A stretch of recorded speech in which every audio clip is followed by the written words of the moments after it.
Well, good morning. Good morning. It's taking a lot of faith, a lot of faith to say that this is a beautiful day. It is absolutely not.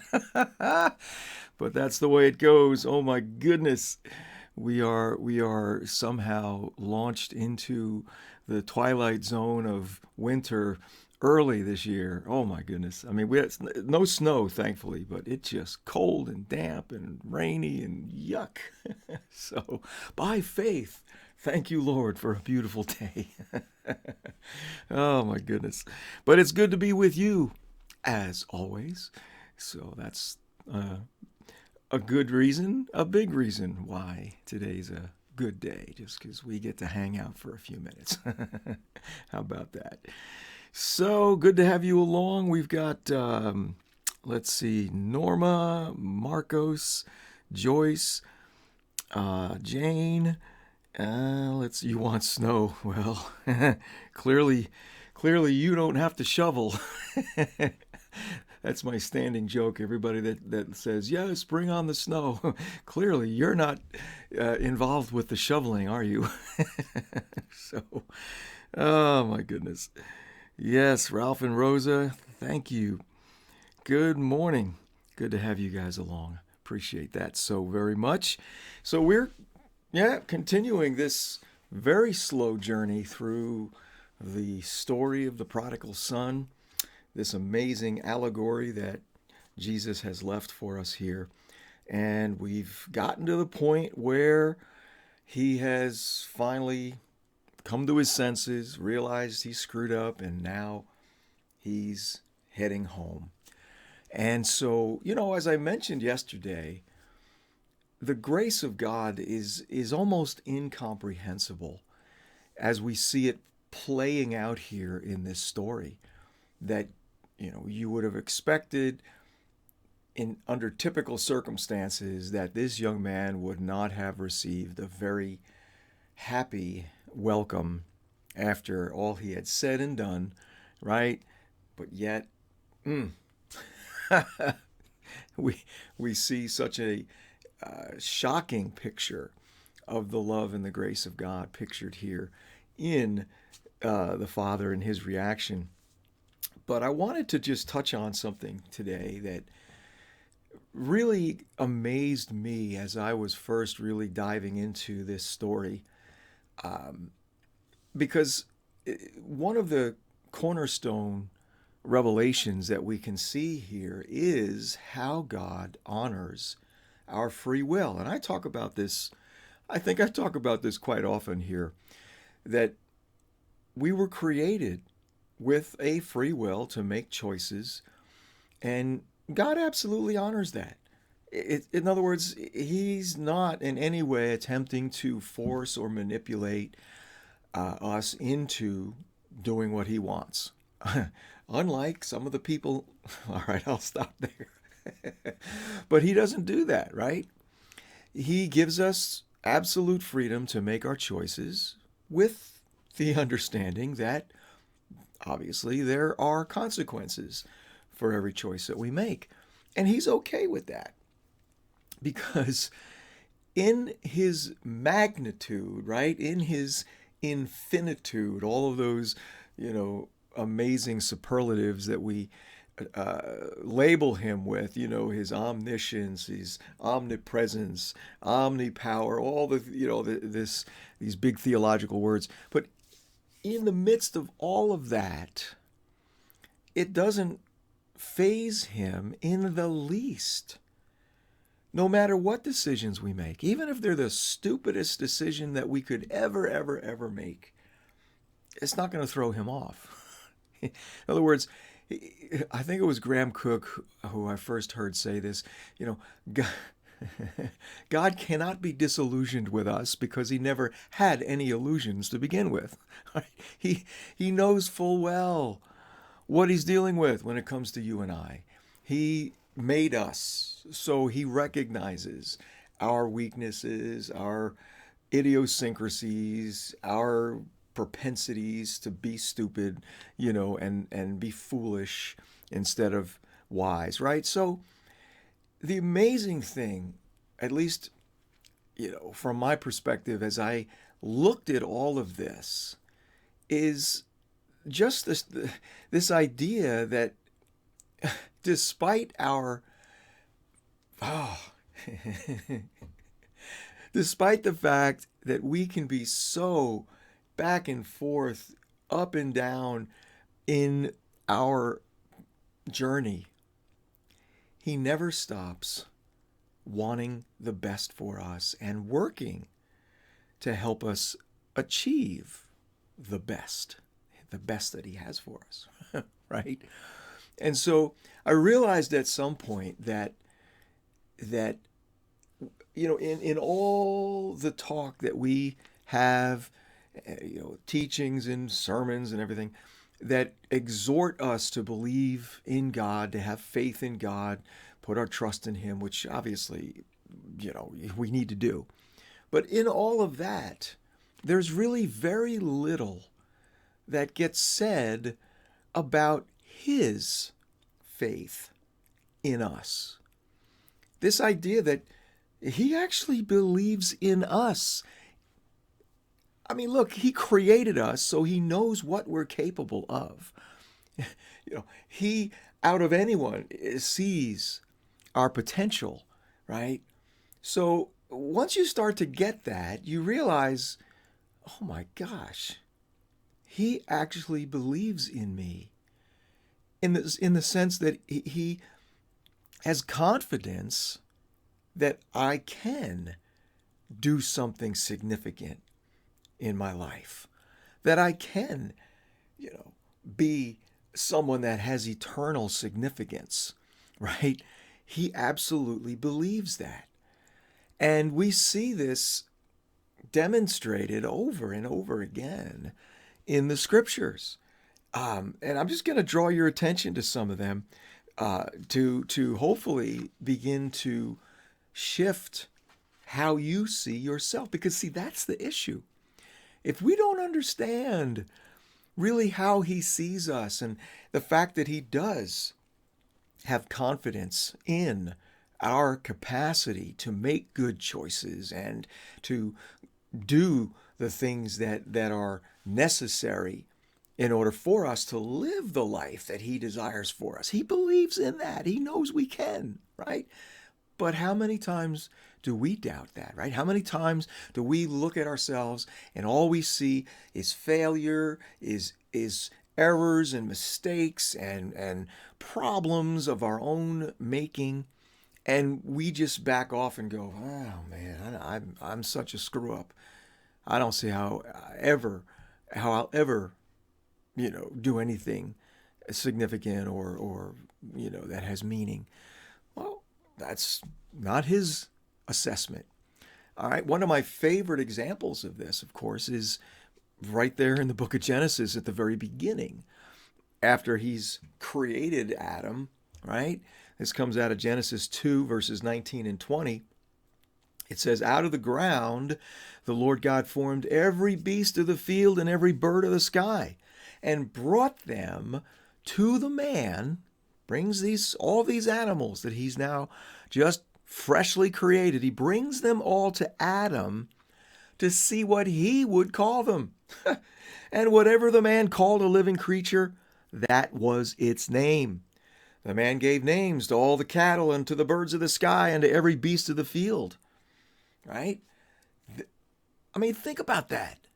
This is no small task for God to entrust this responsibility to Adam. Say, okay, I'm going to create an entire zoo worth of animals and birds. But Adam, it is now your job to look at each one of these and give it an appropriate name. Now, we think, well, how nice. No. Names in God's economy are important because they carry meaning. There's always something prophetic. There's always something eternal in names, right? That's why we're given a new name in heaven. It's written down, right? Because there's an identity there. So he's entrusting this to Adam. What? I mean, really, think about that. That Adam absolutely was given in God's creation of him the capacity to look at something he'd never seen before and know what he should call it. I mean, I just love that. To me, that is a partnership where Adam now is partnering with God in the creative process. God creates the animal, Adam names it. That's a creative act. So, I mean, that right there ought to tell you volumes about what we're capable of and how God would entrust to us something that you would look at and go, what? You're going to let me do that? Yes. Now, we don't have a record of Adam kind of freaking out a little bit about that. He just kind of like, oh, okay, no big deal. Because, see, back at that point, he hadn't fallen. And so if God said do it, it's like, oh, sure, no problem. Oh, my goodness. That's where we're headed, my friends. To have such confidence in what he says and what he says about us, that when he tells you to do something impossible, oh, okay, well, if you say it, I guess I can do it. I'm not going to doubt it, right? So I love that example, right? Then you can look at other folks in the scriptures who went through that kind of awakening. One of my favorites is of course, Moses, who is living on the backside of the desert, right? Tending his father-in-law's flocks because he is in the pits of despair over his failures, having, gone from being in the palace of Pharaoh to now where he is because he tried to, liberate the people on his own in his own way, right? So he's there basically, oh, my life is over. I'm just here, blah, blah, blah. And so burning bush, God speaks, right? And what does Moses do? Oh, my goodness. Who am I, God, right? This is Genesis, or rather Exodus 3. Who am I that I should go to Pharaoh? Right? God says, oh, look, I'm going to be with you. Relax. You got this, right? Then it's like, well, who do I say you are? What's your name? God gives him his name, right? Right? Then he goes, well, what if they don't believe me or listen? I can't speak well. I don't know what his speech impediment was, but again, excuse after excuse. Send Aaron. Lord, don't send me. Send somebody else. I mean, over and over again. So God finally, has to say, look, you're the guy. You can do this, and he does. He figures it out, realizes he can do it, but he struggles, right? Just like we do. But what God called him to do in terms of being his spokesman, I mean, think about this. God says to him, I will make you as God to Pharaoh. What? I mean, that right there, is an old covenant example of what you and I get to do. We get to represent Jesus so fully because of being one with him that people who encounter us could rightfully say, I feel like I've encountered Jesus. Okay? I mean, it's like, wow. Again, another example of how God believes in us, that he would entrust us with that privilege, right? Oh, my goodness. Right? So we've got that. We've got the example of Gideon, another mighty warrior of God who's there hiding because he doesn't want his stuff stolen, right? And when the Lord first, meets him, what does he say? The Lord is with you, O valiant warrior. And Gideon looks around. It's like, who are you talking about? Because, he's, in his own estimation, that's not even close to how he sees himself. But God addresses him according to how he is known, or he was known in heaven. right? Go in this your strength and deliver Israel from the hand of Midian. Right? And so he goes through this long process of the fleece and, make it wet, make the ground wet, and all this harangue before he finally acknowledges the fact that, okay, God, so you have chosen me and given me this responsibility. And he just obeys. I mean, that's the key. Oh my gosh. We just have to obey when he tells us to do something, because in the command is all the grace and the strength and the power, whatever it is that we feel that we lack. Well, it's already there because he's he says go and do it, right? And then, oh my gosh, one of my favorite examples of this kind of a mindset shift, right, that we all need, comes out of the life of Jeremiah the prophet. Now, this young man,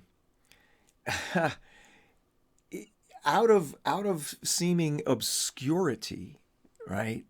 He's just one of these guys that, nothing special, except look what God says about him in Jeremiah 1, verse 5. He says, "Before I formed you in the womb, I knew you." What? Yes. See, we are spirit beings, okay? And while I don't profess to understand all of this, apparently we exist in eternity. And in eternity past, our spirits were somehow there. I don't know. I don't have all this figured out. But according to what God says here to Jeremiah, before I formed you in the womb, I knew you. So there's something there that's very fascinating concerning how God does know each and every one of us. And so he tells Jeremiah, okay, I had my eye on you before you were even in your mom's belly, okay? And, before you were born, he says to him, I consecrated you. I set you apart for something very specific. Now, let me say this. It's very easy for us to look at this and go, well, of course, that's Jeremiah. He had a special job. Yes, he did. But remember, the Bible says that God is not a respecter of person. In other words, when we see him do something for a particular person in the Bible, it's recorded there because he wants us to know something about himself, about how he operates, what he does. So what he did here for Jeremiah is for our benefit to understand this is the way he operates for everybody. Now, I realize that not everybody is the recipient of that because of their life circumstances. Either they don't come to know the Lord or they do, but no one ever teaches them about these things. And so, God in his grace just loves them where they are and as they are, and that's all you can say. But for those of us who have ears to hear and are beginning to understand some of these things, right? Look at that and receive that for yourself. Before I was born, I was consecrated. I was set apart for God for some specific purpose. And in Jeremiah's case, he tells him, he says, I have appointed you a prophet to the nations. What? Oh my gosh, this kid, I mean, we don't know how old he was, but he says, Lord, I don't know how to speak because I am a youth. Okay? So clearly, he may have been a teenager. At the very most, he maybe was a young adult in his early 20s. I don't know. But he was not what anyone would consider to be a mature man, right? He himself admits this. But God says, I've set you apart for a specific purpose because you are going to be a prophet to the nations. And this just blows his mind. And he goes, what? I, I don't even know how to talk. What do you, God, you sure you got the right guy? I'm just a boy. How am I going to do that? Right? You just hear him protesting. And God says, do not say, I am a youth. So what does that mean? Well, what's the excuse that we would throw back at God, in the face of him saying to you, I knew you before you were born. I consecrated you for a very special purpose. Here it is. I've called you and appointed you to fill in that blank. What is that blank, right? For you personally. And you looking at that and going, whoa, what? No, I can't do that. I'm just blah, blah, blah. Fill in that blank, you see. That's what Jeremiah did. And what does God? Do not say that. Do not say, I am a youth. In other words, don't look at who you are in the natural, or better yet, who you think you are in the natural, right? Don't do that, right? Because everywhere I send you, you shall go, and all that I command you, you shall speak. In other words, he's saying, I've already provided everything that you are going to need to fulfill what I just told you is your destiny. All right? And so it's like God says, look, you're going to be able to do this. I believe in you because I created you for this, and I'm equipping you and providing you, and he says, do not be afraid of them, whoever the them is. Y'all know who the them is in your life, right? Those people that want to knock you down and tell you that you aren't meant for anything good or special, that why you think you can do, who do you think you are, all that sort of thing, right? Do not be afraid of them, for I am with you to deliver you, okay? So I am with you. That's all that matters.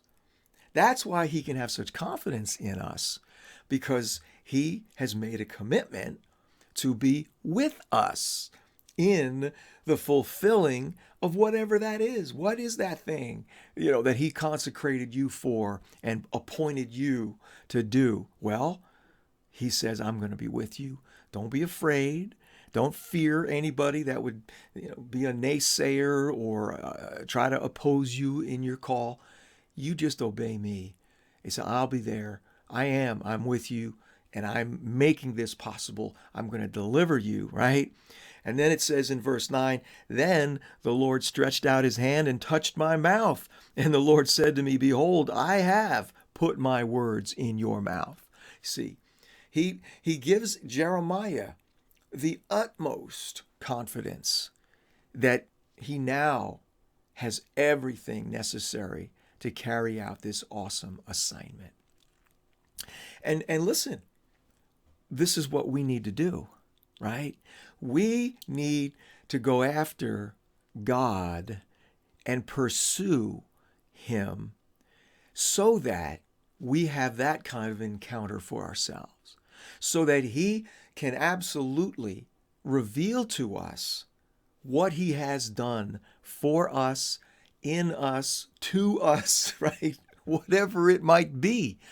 Because this encounter that Jeremiah has with the Lord, where he experiences him touching his mouth and saying, now you got it. You got everything you need. Okay? We all need that. Because that's the only way we'll ever have confidence in who we are, in how he's made us, so that we can believe in ourselves as he does. See, that's the key. We really don't believe that we're capable of the things that he says that we're capable of.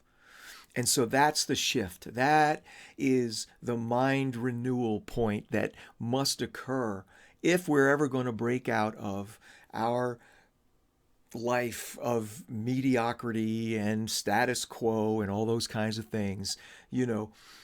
We're all destined for greatness in some way. I don't know what that will look like for you, But I don't have to. All I have to know is that that's the truth.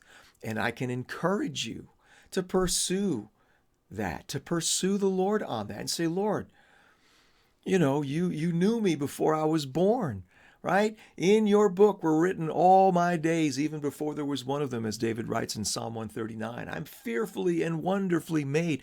All of these truths, these revelations are there in order for us to be so stirred up to say, okay, God, I see that, but I want to know it. I just don't want to know it up here. I want to know it in my core, what it is that you put me here for, how it is that I am created by you to so glorify you in my life, not just with my praise and worship and my prayer, as important as that is, but my entire life is meant to be a praise and a glory to you by what I'm created for. What is that? I'm not going to give up until you touch me and give me that revelation, that knowing, that confidence that I can absolutely partner with you in my eternal destiny. All right.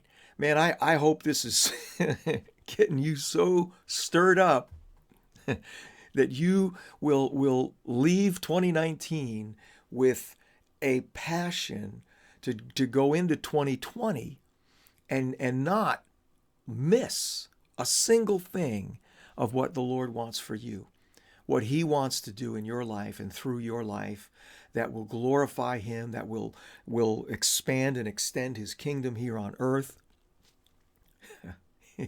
I'm telling you, it's so awesome what he has done for us and what he has invited us into.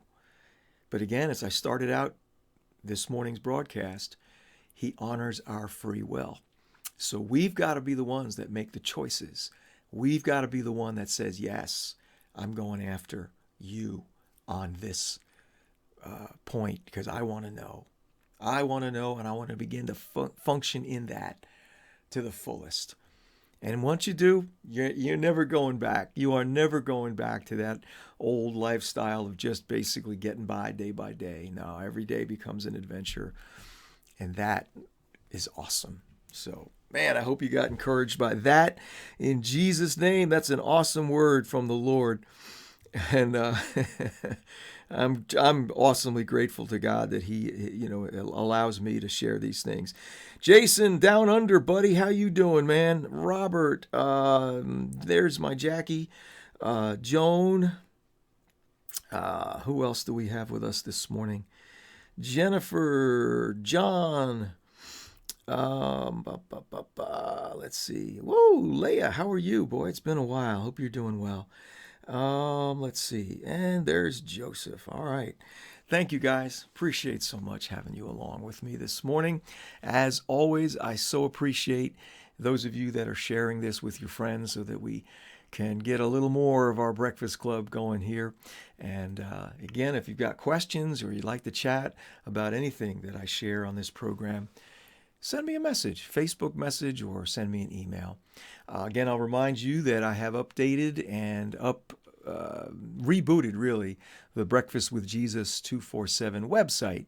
And it's a lot easier to access some of the older broadcasts that way. So breakfastwithjesus247.com is the place.